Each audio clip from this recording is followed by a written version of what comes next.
Rampung maning guys. Full wave Kiproke NMAX. Kabel setnya 3W PNP.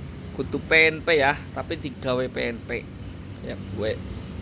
Kengon Kiproke dengan jalur lampu rem, terus ke sini, groundingnya di sini, terus soket spoolnya ke sana.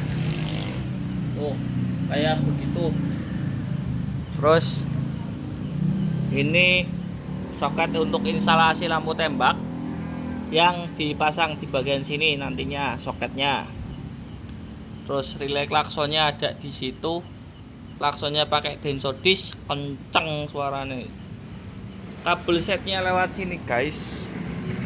Untuk yang itu ada di situ tuh, yang kabel selongsongan baru lewatnya sini. Untuk instalasinya di sini.